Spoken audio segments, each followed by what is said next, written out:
Remember when you were young, you shone like the sun. Shine on, you crazy diamond. Hello everybody, change of theme for me today. Welcome to Dark Side of the Walls vlog number 8, and this week we've got a bit of a treat for you. We've got a guest interviewer and we've got Louise as our feature. Now Louise became our backing singer about 6 years ago now, and she's developed the role into her own, and we felt, being as she produces these vlogs with myself, it would be a good idea to get someone else in to interview her. And step forward Mr. Floyd himself, Adrian Stokes. So over to you guys. Hello, Louise. Hi, how you doing? Yeah, not bad, thanks. Yeah, you? Yeah, good, thank you. All things considered, in lockdown Leicester. Yeah, of course, yes. Right, Yes, it rumbles on. But what better way to spend a lockdown evening than being interrogated? Well, it's great to get you in the hot seat because you've been behind the scenes for some of them and also doing some of the interviewing. So now the tables are turned. I know. I've had a chance to find out all sorts of interesting things about you and your time with the band. So let's just start with what everybody would be interested in, which is how you got into the band and came to join Dark Side of the Wall. Yeah? Yeah. Well, oh gosh, it goes back to 2014 when I first joined, and it was Pete Riley, who's our first keyboard player, who I'd known for a little while, and he'd told me about the musical projects that he works in, as well as being a talented writer. He also worked with a Pink Floyd tribute band. When we were chatting one day, he told me this, and I was like, oh, I love Pink Floyd. And he says, well, we might have a vacancy coming up for a backing vocalist.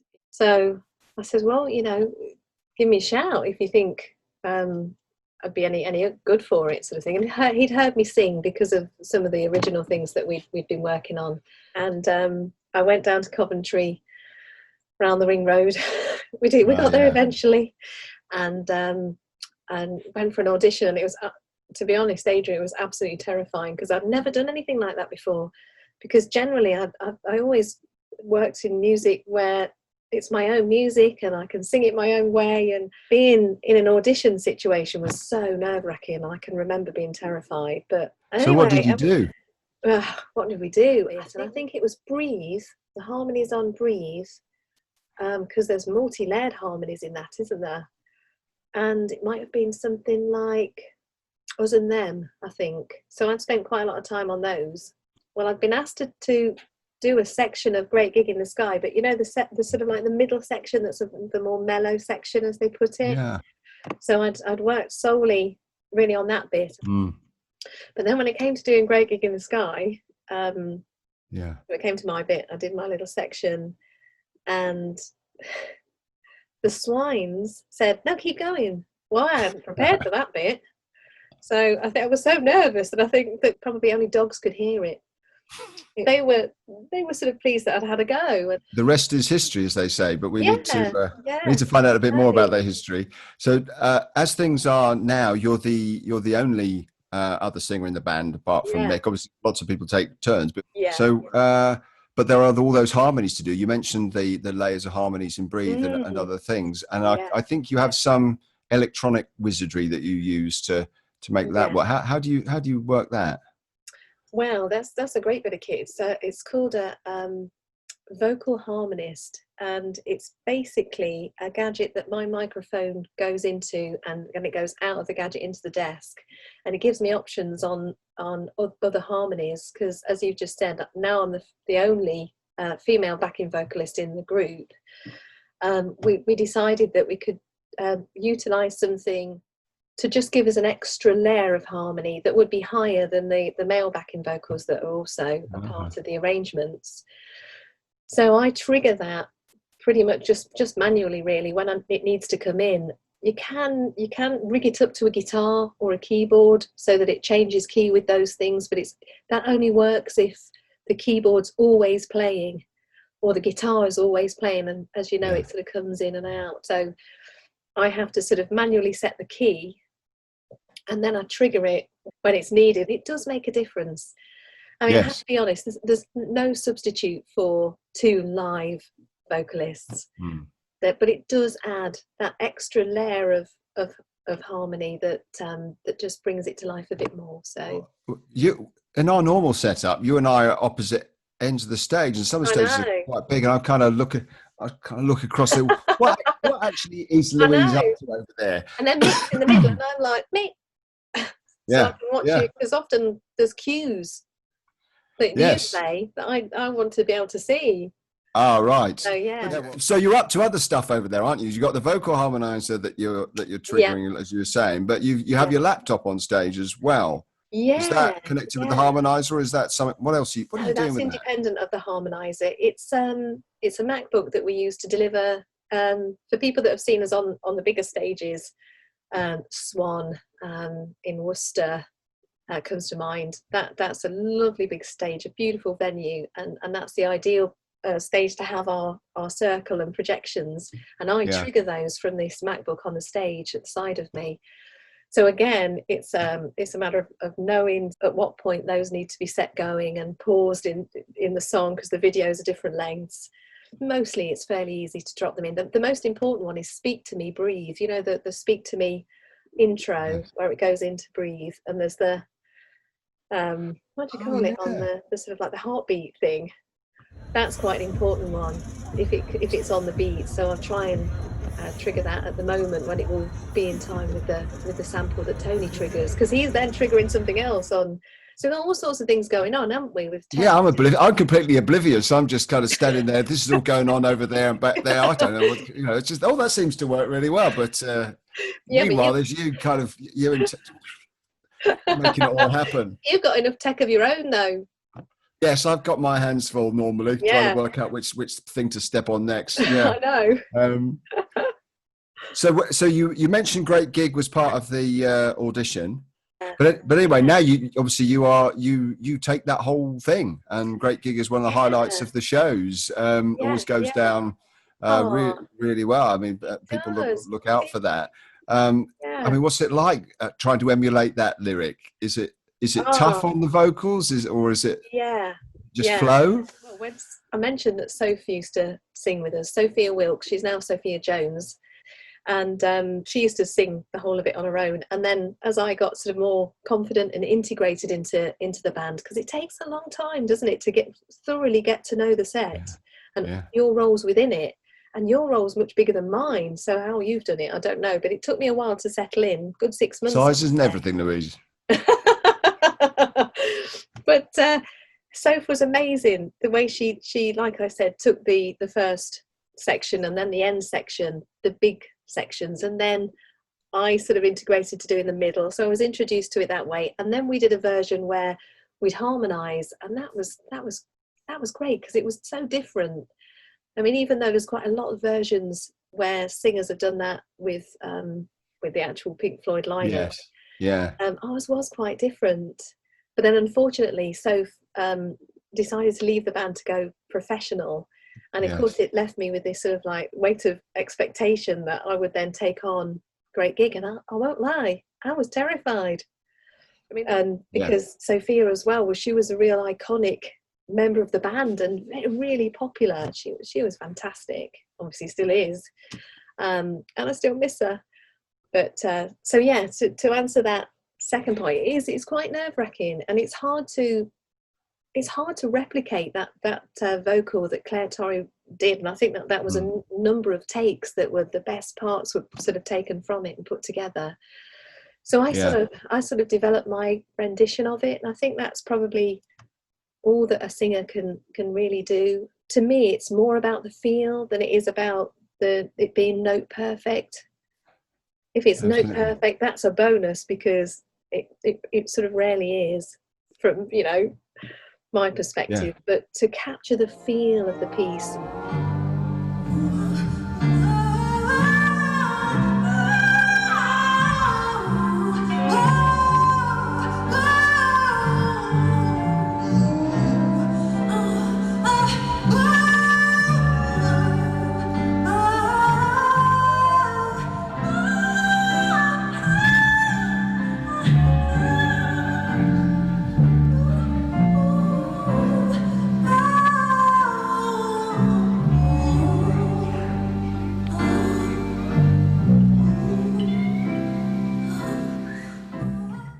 there's times when I really feel emotional singing it because I get that involved. It's just an amazing piece of music. So for you, from a point of view, it's nice that you've kind of moved through from the anxiety of having to take that on to it being a standard part of the set now. And actually sort of, I still feel nervous, but it's coming into it. People sometimes can say that, so you were terrified before it came in. I was like, I know. But once I sort of, that's those first few, sort of couple of phrases, and then you sort of relax into it. And I don't know, do you have that with lead guitar? Because I'm not telling you because I'm interviewing you. Oh, no, go on, tell us. Yeah, because like you sort of...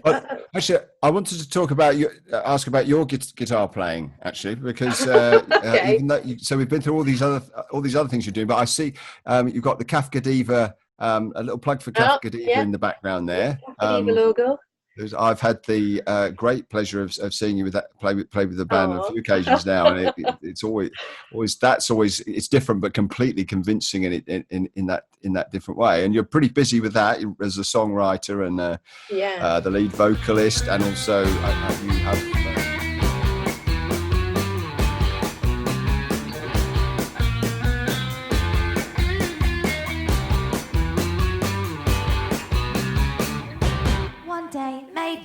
When I'm less inept, I might be worthy of your respect. One day, maybe, you'll be a little less harsh. You might allow me to kiss your arse. Also, you have John has now joined you on guitar, but basically you're taking the main guitar parts and all the recordings at your guitar parts. So, it'd be interesting to hear as a fellow guitarist about how you got into playing the guitar and how you learn the influences. I think I can guess what they are from what you play, but it'd be interesting to hear how all that came about. Well, I actually started playing piano when I was at school. So I always loved music. There's a picture of me just as a toddler, just hanging away on the piano with my nappy on. It's a very, very attractive photo. But anyway, so I was always drawn to music and piano, and my mum was a great piano player. But anyway, she bought a classical guitar. She taught me the 3 chords that she knew that she could play sort of proficiently, and it's amazing how many songs she could play with those 3 chords as well. And it went from there, and I thought, I love this. It felt natural. It felt more natural than the piano. I loved playing the piano. But the guitar felt sort of right for me, and I felt like it just suited me. So I never had any lessons at first. I was self-taught. I used to watch Gilmore a lot. I had the Pulse DVD. No, it wasn't. It was a video. It was a VHS in those days when I was young. And I used to go to a music shop in Leicester. If people remember Breeze Music that used to be on Churchgate. Well, that the guys that worked there downstairs, they had this sort of like guitar heaven, and it was just racks and racks of the most amazing guitars, and I couldn't afford to buy any of them because I was just a student in those days. I was at sixth form college, but I'd go on my way to the bus station to get the bus home. I'd pop into Breeze, and sometimes I'd sort of almost get a free lesson from these lovely guys that worked there, and they'd show me a few new chords or a couple of licks, or and I'd take those away with me and practice them at home. And that was really how I got started. Yeah. So what was your first electric guitar then? My first electric guitar was a Squier Telecaster that a guy called Jim Palmer, who's a brilliant blues guitar player. He's really well known around Leicester and the Midlands. So he actually gave me a few lessons, and it was Jim Palmer that got hold of this Squier Telecaster. Yeah, so that's what got me into playing the telly. Really enjoy playing Fender electric guitars. I love the telly. Yes. It works for me. It's a bit of a country guitar, I suppose, but I think it really suits the stuff. Yes, that's I know. One of those. Your telly is. I know your telly is gorgeous. They are great instruments, and obviously John's a great Telecaster enthusiast as well. So we've all got that in common. And your setup is is it a Marshall combo that you use with a few pedals? Yeah, I've got a sort of for Kafka Diva. I use a Marshall combo. I love it. It's beautiful. I mean, I've never owned another apart from a practice amp, I've never owned a different amp. But for me, the Marshall is really good for pairing with different effects. And for Kafka Diva especially, not for Dark Side, even though I play a little bit of electric guitar in that now. I just DI into the desk and it's simple. But for Kafka Diva, the Marshall gives me a real, I don't know, it just seems to lend itself to the use of different effects. I love it. I hope it never conks out. Yeah, there's that nightmare, isn't there, that you'll have a technical breakdown. Yeah. So you mentioned keyboard. Any other instruments up your sleeve? I have got a keyboard. I've actually got a keyboard the same as John Murdoch's, but I don't play that nearly enough. I used to have a little mignon piano, but I've recently sort of gifted that to my niece, she's a brilliant piano player, and she plays all the time, and it's just such a waste for me to have it and not play it. So I've now got a smaller keyboard, which is a Korg XD, I remember what it's called. Same as John's anyway. Something or other, yeah. So it's everything I need. Yeah. And the penny whistle. I won't play any of the penny whistle. I must give it a shout out though, because my sister-in-law bought me this. Oh yes. Yes. I won't play it. It's not a good idea. I've not mastered it yet. And a shaker. Yeah. And a tambourine. That's something for if lockdown goes on much longer, you can master the penny whistle and you'll find a way to bring that into the set. Yeah. Well, I suppose there is one member of the band that you know quite well. So I was going to think there are some famous spouses in bands over the years. I'm not sure which ones we'd want to invoke, but so you and Tony have been together for a little while now, haven't you? Yeah. Have you got a big anniversary coming up? We have. It's our 15th anniversary. Oh, congratulations. September. Thank you. Yeah. So Tony is a complete cradle snatcher, as we have noted, but good for him. So what's it like? What's it like being in a band with your spouse? Is that does it enhance the teamwork? Yeah, it does. It really does. It's probably not for everyone, and I've heard other musicians say, "Oh, don't be in a band with your missus." I don't know whether it's sort of, I don't know, it cramps their style, or it's because that's their time away from like their relationship, which is healthy for everyone to have time to doing something for themselves. But for us, it really works, and I mean it's brilliant that we get to travel to gigs together. Yeah. And we get to sort of share that sort of, because it's like an after gig buzz that you get, isn't there? It's hard to just come home from a gig and then just sort of say, right, I'm going off to bed now, because you think you just can't, because each one is so brilliant and leaves you on such a high that we get to share that. Yeah. So there's lots of good stuff. I mean I think that comes across. You're so relaxed that I mean you hear stories about. I mean I've been in bands years ago when I was a lot younger, where you'd have a kind of a couple who were an item in a band, and that was tended to be a bit of a pain in the ass because they'd either be very up or they'd be very down, and it was just but with you it's just such a calming influence, and it just relaxes everybody, and there's a feeling that we're all enjoying things. It makes it the family vibe even more obvious, I think. Definitely. It is a lovely thing to share. Really, and it was music that brought us together. So yes, of course, yeah. Well, I mean, congratulations on the 15th, and thank you. It's the next 15 and further 15 years with Dark Side of the Wall. I know. Wow. Yeah. So I look forward to interviewing you in 15 years' time. Thank you very much, Louise, for sharing all that about your. It's been lovely to chat to you. Thank you. Thanks. Bye for now. Bye. Well, that was good. That was really entertaining. So thank you very much to Louise for being the focus of this episode, and also to Adrian for doing the interviewing, and he's pretty good at that actually. I think another career beckons. So all that remains for me to say is to ask you to subscribe. The usual links are down at the foot of the screen. Visit us on Twitter or Facebook, leave a comment, all the usual drill. Always love to hear from you. So until the next time, which I hope will be Pete Riley. He's the only one left and he's avoided us thus far. So Pete, if you're watching, get that camera out, mate. So goodbye from me, and shine on and stay safe, and of course goodbye from Alan and Dave as well.